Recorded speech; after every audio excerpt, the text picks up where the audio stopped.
Bom dia para você que está nos assistindo, ou boa tarde ou boa noite. Esta é a primeira lição que iremos estudar nesse novo trimestre. Antes de começarmos, eu vou pedir para que você feche os seus olhos e vamos orar. Querido Deus que estás nos céus, Pai amado, obrigado, Senhor, pelo privilégio, a oportunidade e a liberdade que temos de estudar a Tua palavra, Pai. Pedimos que o Senhor nos ajude agora, através do Teu Santo Espírito, a aprendermos um pouco mais das histórias maravilhosas que tem na Bíblia, Pai, que com certeza são para nos ensinar a sermos pessoas segundo o Teu caráter, Pai. Pedimos que o Teu Santo Espírito esteja conosco agora, em nome de Jesus. Amém. Essa é a primeira lição do trimestre. Esse trimestre nós vamos começar a estudar a lição dos profetas e reis. E ela também vai ser acompanhada do livro Os Ungidos, que é a versão dos profetas e reis na série O Conflito. Mas lembrando que o essencial de todas, a nossa amiga de cada dia, é sempre a Bíblia. Estamos aqui, sábado, dia 30 de dezembro, estamos chegando ao final do ano, já passamos as festividades de Natal e temos uma boa expectativa para o ano que se inicia. E olha só, que coisa maravilhosa, a lição que nós vamos ter o privilégio de estudar tem como título Um Presente às Nações. Luísa, o que você ganhou de presente? Ou o que você espera ganhar de presente para esse novo ano que se inicia? Saúde, né? Saúde. E você, Clara? Saúde, inteligência para passar de ano. Mais um certificado de diamante. Mas o melhor de todas é a sabedoria que vem do alto. Amém. Ô, glória. A lição dessa semana, ela faz um apanhado sobre um presente às nações. O que seria esse presente que Deus deu às nações? Esse presente é o povo de Israel. Deus, desde o começo do mundo, ele tinha preocupação em manter sempre viva a sua identidade e a adoração para que todos conhecessem ele.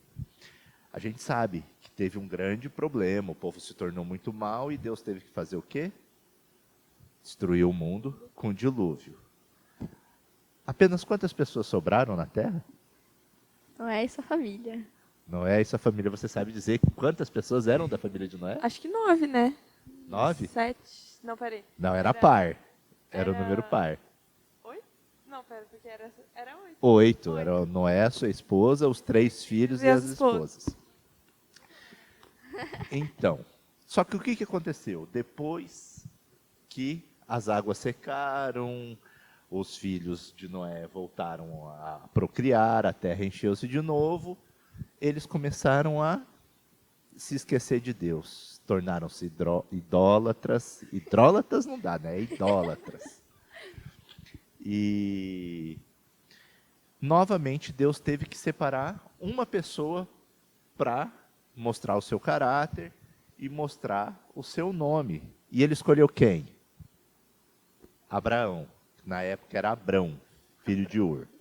E ele apareceu para Abrão e falou: Abrão, sai do meio da tua parentela, vem comigo que eu vou te mostrar uma terra que eu vou dar aos teus filhos e através de você todas as famílias vão ser abençoadas.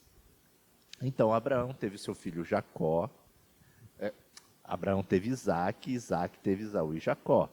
E de Jacó são As 12 tribos. as 12 de tribos Judá. que formaram o povo de Israel. Que o Jacó teve Israel. É tudo igual, só que é diferente, né? Não. Jacó tinha o nome, teve um nome mudado por Israel, né? Que significa aquele que lutou com Deus. E os 12 filhos dele, um deles foi para o Egito como escravo, virou governante. Toda essa história a gente já conhece, né? Mas quem foi o grande libertador do povo, que depois se tornou escravo, quando José, melhor dizendo, teve a sua memória esquecida pelos faraós egípcios, o povo virou escravo. E teve um grande libertador desse povo. Deus escolheu uma pessoa. Essa pessoa era? Moisés. Moisés. E a lição dessa semana é rememorando os últimos momentos de Moisés. Moisés liderou o povo para sair do Egito, liderou o povo na caminhada pelo deserto. Aquele povo foi muito bem cuidado por Deus. Deus mandava a nuvem durante o dia para que eles tivessem sombra e pudessem caminhar no deserto, mas também mandava o fogo à noite para que mantivesse eles aquecidos, para que eles também tivessem uma clareza na escuridão. Deus cuidava deles mandando maná. Deus, por muitas vezes, quando eles chegavam em lugares que não tinha água, fazia a água sair da rocha. Foi o povo que mais viu milagres, foi o povo de Israel que estava peregrinando durante os 40 anos no deserto. E esse povo também foi o povo especial, escolhido por Deus, porque foi aquele povo em que Deus confiou a sua lei, através dos 10 mandamentos dados por Moisés, lá no Monte Sinai. Ele mostrou todo o seu caráter para o povo. E Moisés, nos últimos momentos de sua vida, quando Deus falou: Moisés, eu vou te mostrar a terra prometida, porém, você não vai entrar. Moisés subiu até o monte, alguém lembra? Sinai? Não. Monte Nebo. Tá. Ele subiu até o Monte Nebo. Deus mostrou toda a imensidão da terra prometida, que o povo ia receber por herança, porém ele não ia entrar. Ele também pôde ver alguns vislumbres do povo ali dentro, numa época futurista, como ele também pôde ver muito além no futuro, que eu imagino que ele possa até ter visto a gente aqui, passando essa lição. Por que não? Mas o que significa esse presente às nações? Como eu disse, Deus escolheu o povo. Deus escolheu lá Abraão e esse era o povo. E Deus queria abençoar esse povo para que todas as nações ao redor conhecessem o nome dele. Deus os abençoou, só que Deus falou o quê? Deus falou assim: olha, eu quero que vocês sejam um povo meu, um povo exclusivo para minha adoração, para que todos vejam através de vocês o meu caráter, reconheçam que eu sou Deus e que não existe outro Deus. Mas voltando um pouquinho antes desse momento, dessas últimas cenas de Moisés na terra, quando ele estava pegando lá os 10 mandamentos, o que o povo fez enquanto ele estava lá em cima? Um bezerro de ouro e uma festa. Exatamente, eles se prostituíram, adulteraram com outros deuses, fizeram um bezerro de ouro. Naquele momento Deus ficou muito chateado, ficou muito triste.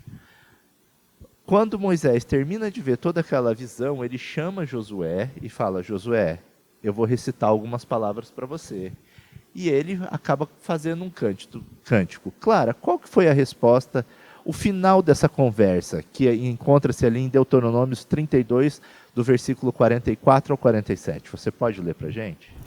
Moisés veio com Josué, filho de Nun, e recitou todas as palavras dessa canção na presença do povo. Quando Moisés terminou de recitar todas essas palavras a todo Israel, disse-lhes: guardem no coração todas as palavras que hoje declarei a vocês, solenemente, para que ordenem aos seus filhos que obedeçam fielmente a todas as palavras desta lei. Elas não são palavras inúteis, são a sua vida. Por meio delas vocês viverão muito tempo na terra, da qual tomarão posse do outro lado do Jordão. Tá vendo? Essa era a promessa que Deus tinha para o povo. Vocês obedecerem, se vocês me amarem, cuidarem os meus mandamentos, ensinarem os seus filhos a serem fiéis, eu vou abençoar tantos vocês, que outros povos vão se unir a vocês e vocês vão ter que se expandir. Vocês vão acabar aumentando a sua fronteira. A gente tem alguns exemplos de pessoas que vieram, por exemplo, a prostituta Raabe, ela conhecia o nome de Deus e veio. O Naamã também é um exemplo de povo que veio. Mas o que aconteceu? O povo não ficou fiel a Deus. O povo acabou seguindo as nações e acabaram sendo motivo de chacota para os outros povos. E isso, claro, eu acho que a Bíblia sempre repete algumas histórias e ela nos relatam sempre por quê. Como diz Edmund Burke, um filósofo, um povo que não conhece a sua história está fadado a repeti-la. Lá em Isaías, Clara, qual que é uma história que tem lá que nos faz pensar nisso? Que Deus amou o povo, cuidou, protegeu e o povo acabou se afastando. Lá em Isaías conta uma história de que um moço foi cuidar de da sua... Um agricultor. Um agricultor. Geralmente, agricultor é essas pessoas que trabalham a terra, sabe? E plantam. Mas prossiga, eu não vou te atrapalhar. Ele plantou uma videira. E ele cuidava muito dela, colocava adubo, cuidava com todo carinho, toda dedicação. E quando foi tempo de comer as uvas, elas estavam ruins, com gosto amargo. E assim... Terríveis. E igual Deus cuidou do Bravas, povo. né? A Bíblia usa o termo videiras bravas. Bravas. Luísa, tem uma história também que Jesus, até quando mais para frente Jesus esteve na terra, ele também... Uma parábola que Jesus contou, né? Que sobre um homem que foi arrendou sua terra, e quando ele mandou depois de um tempo, ele mandou os empregados para receber o que havia sido o que tinha sido combinado do dinheiro. Os empregados foram mortos. Aí depois ele mandou o próprio filho, e o filho também foi morto. Isso lembra que quando Deus dava os profetas para o povo de Israel, e o povo de Israel matava os profetas. E depois Deus mandou o próprio filho dele, e a terra matou Jesus. Justamente. Isso daí é para nos mostrar o quê? Que Deus tem um carinho com o povo dele. Deus insistiu. Deus mandou os profetas para que eles se arrependessem. Porque Deus quer nos abençoar. Deus quer estar conosco. Contudo, muitas pessoas... Que Deus insiste na nossa salvação, né? Mas Insiste. muitas vezes a gente ignora, tipo o povo de Israel. O povo de Israel só Exatamente. ficava com Deus quando estava com guerra e problema. Mas quando eles estavam bem, que foi no caso do monte, para pegar as pedras dos 10 mandamentos, quando eles não tinham mais Moisés, eles fizeram uma festa. É verdade. E como a gente estava conversando, um povo que não conhece a sua história está fadado a repeti-la. Toda essa história a gente tem visto o quê? O carinho de Deus com o povo de Israel. Hoje em dia, não existe um povo de Israel ali, que Deus era o soberano, como era naquela época, em que tinha o sumo sacerdote. Hoje a gente tem aquele povo remanescente, são os que guardam os mandamentos e mantêm a fé em Cristo. E esse povo remanescente é que hoje em dia é um presente à nação. Esse povo é que deve levar às outras nações o conhecimento de Deus. E esse povo sou eu, é você e é você. Como tem sido a nossa vida? A gente tem preferido fazer a vontade de Deus e seguir os planos que Ele tem para nós? Ou a gente tem, a exemplo daquele povo que foi cuidado com carinho, tem cobiçado as coisas do mundo e vivido conforme o mundo se mostra para a gente como um lugar legal, um lugar gostoso? Como tem sido a sua vida? Não precisa responder. Apenas pense, reflita. Você também, Luiz. E você também que está nos assistindo, pense, reflita. Às vezes, fazer a vontade de Deus não é fácil, não é gostoso, não é agradável, mas é o correto. Porque Deus sabe o que é melhor para nós. Quando a gente está fora da igreja, é tipo uma criança num parquinho de diversão, eu vi essa semana. Ela se diverte, mas não sabe como voltar para casa. É verdade. Isso lembra até um desenho da minha época, mas esse desenho não é bom comentar aqui. De crianças que se perderam no parquinho e nunca mais voltaram para casa. Mas voltando à lição dessa semana, esse é o que temos que aprender. Que devemos, através do estudo da lição, da Bíblia, aprendermos como foram as vidas dos profetas, dos reis, para que a gente não caia no mesmo sentido, para que a gente não peque para que a gente faça a vontade de Deus. Tem mais alguma coisa que você queria colocar? Você, Luísa? Tá certo. Vamos terminar a nossa lição de hoje com o seguinte ensinamento: procuremos fazer as coisas de Deus, para que outras pessoas leiam a Bíblia através de nós e que nós sejamos presentes na vida de cada um das pessoas ao nosso redor. Lembre-se sempre, Deus nos ama e o nosso amor em retribuição a Ele é fazendo a vontade dEle e deixando a nossa de lado. Vamos orar? Querido Deus que estás nos céus, Pai amado, obrigado, Senhor, porque o Senhor nos deixou relatos preciosíssimos na Bíblia, relatos para que aprendamos e não sigamos o caminho errado, Pai. Que o Teu Santo Espírito nos dê força, vontade, inteligência e sabedoria para seguirmos os Teus passos, porque o Teu caminho, os Teus caminhos são melhores que os nossos, os Teus planos são muito melhores que os nossos, Pai. Entregamos nossas vidas em Tuas mãos e em nome de Jesus oramos. Amém.